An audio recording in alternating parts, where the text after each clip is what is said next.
एक बार की बात है, गंगा नदी के किनारे बसे छोटे से गांव औधाघाट में एक विधवा औरत, जिसका नाम सरस्वती था, रहती थी। सरस्वती अपने जीवन में बहुत दुख और कष्ट झेल चुकी थी। उसके पति की मृत्यु कई साल पहले हो चुकी थी और वह अपने इकलौते बेटे के साथ एक छोटे से घर में रहती थी। बेटे का नाम अमर था और वह उसकी दुनिया का आखिरी सहारा था। औधाघाट के लोग सरस्वती की मेहनत और समर्पण को जानते थे। वह सुबह से लेकर शाम तक काम करती, खेतों में मजदूरी करती और फिर भी अपने बेटे की पढ़ाई और परवरिश में कोई कमी नहीं आने देती थी।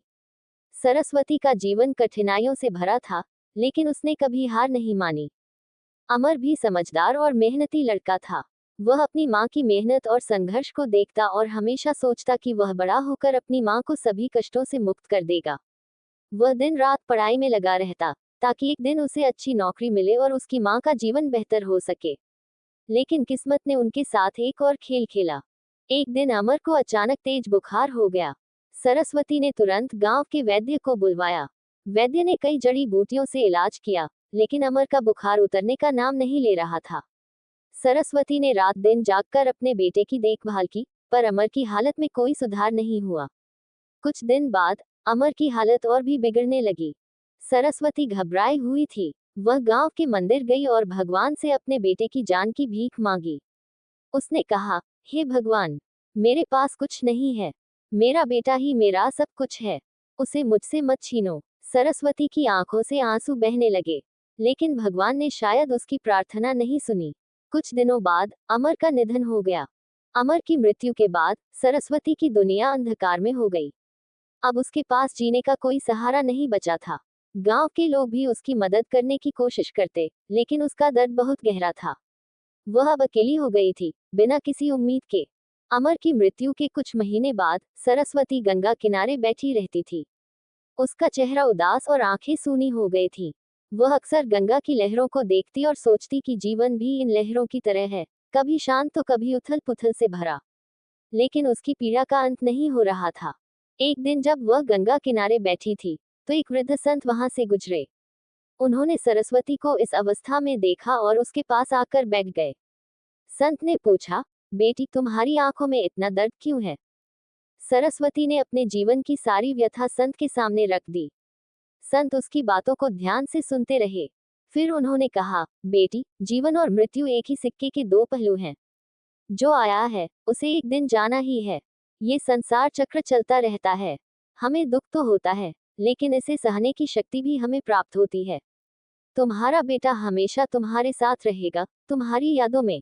सरस्वती ने संत की बातों को ध्यान से सुना, लेकिन उसका दिल अभी भी भारी था।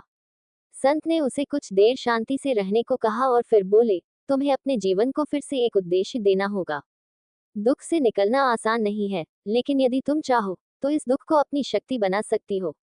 तुम चाहो तो अन्य बच्चों की देखभाल कर सकती हो, जिन्हें तुम्हारी जरूरत है। संत की बातों ने सरस्वती के दिल में एक नई आशा जगाई।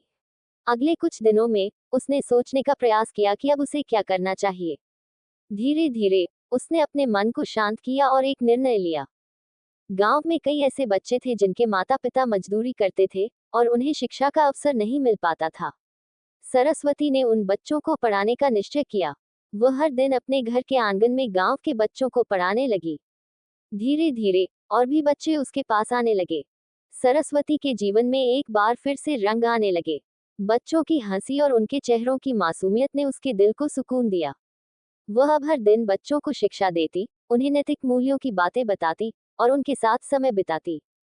गांव वाले भी सरस्वती की इस पहल का सम्मान करने लगे।